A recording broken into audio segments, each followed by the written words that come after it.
Hey, it's Jess. Welcome back. Today I'm here to talk about Larry by Adam Millard. This is a book that I'd heard about from Jordaline Reads on YouTube, and I saw a physical copy at my library, so I decided to pick it up and check it out because I had never seen a physical copy before. This book starts off in 1978.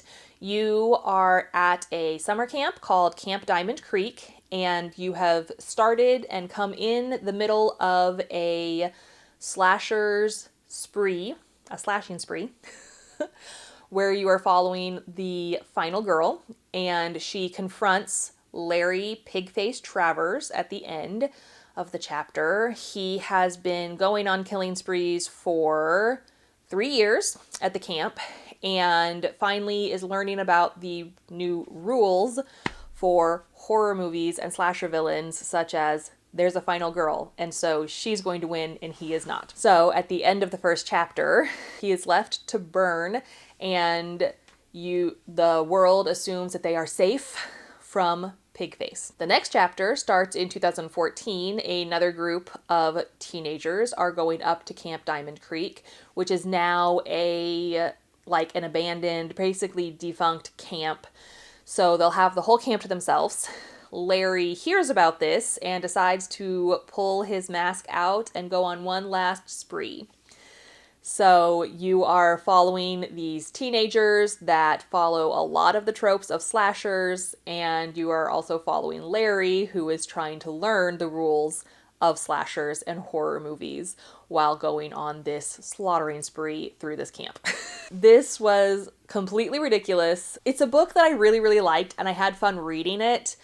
And I thought it was written well, but it's not a book that I'll probably ever read again. It's not one that I'll really think about again, which is why I didn't get a higher rating. But it was really fun, and I'm glad I finally got to read it after hearing about it for so many years. It was the perfect read for this summer because, it takes place at a summer camp, and you always gotta love stuff during the summertime. Summer reads in the summertime, it's a perfect match. But now I want to know, have you read this book? What did you think? All right, I'll talk to you later. Bye. Hey, it's Jess. Welcome back. Today I'm here to talk about ADHD for Smartass Women by Tracy Otsuka. This is a nonfiction book about women who have ADHD. It teaches you coping mechanisms. It starts out by talking about the different types of ADHD, signs and symptoms. There's a part in the back that can help you find a specific doctor, help you find a doctor or even a therapist that is more knowledgeable and skilled with patients with ADHD. I enjoyed this book. I don't rate nonfiction books because who am I to say how I enjoyed this story? I'm glad I read this book. I feel like a lot of the coping mechanisms are things that I already do. But some of the stuff was new to me. It had some information about nutrition and its effect on ADHD, about your sleep and how that affects you in general, but also tips for getting better, more restful sleep. Again, I liked this. To me, it didn't have much that I didn't already know, but I am glad I read it, and I had pulled it out of my TBR jar, so it is a book that was on my physical TBR, and now I can check it off, and always trying to shrink that list and shrink those shelves and I'm never going to get my physical TBR to 0, but any little step towards 0 that I can make, I'm happy for and grateful for, and that's what this book was for me. If you don't know a lot about ADHD or how to manage your, neurodiversity, or if you don't even know how to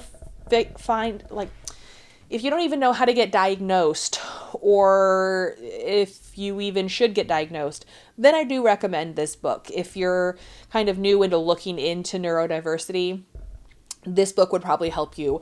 I just happen to feel like I knew a lot of this stuff already. But anyway, now I want to know, have you read this book? What did you think? All right, I'll talk to you later. Bye. Hey, it's Jess. Welcome back.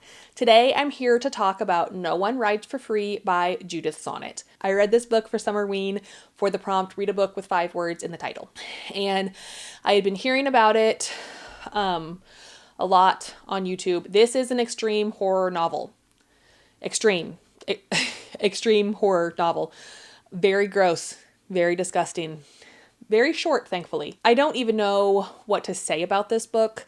I didn't know how to rate it. I don't know how to review it. A lot of people really, really like this book. I didn't give it 5 stars, not because it's an extreme horror book. I don't mind extreme horror. I don't know. I don't know. I don't know. You are following a woman who is driving her 2 children back to college to start the year. She goes into a gas station to use the restroom, pay for gas and stuff like that. When she gets back in her car, there is a strange man in the car holding her children hostage. And he tells her, start the car and start driving. So she does, because what else is she going to do? This man is gross and depraved and disgusting and makes them wants to basically embarrass them. He talks about spicy stuff, but not in a fun spicy way. And basically just wants to degrade them, humiliate them, makes them do acts that shouldn't be written about. Again, this book was disgusting.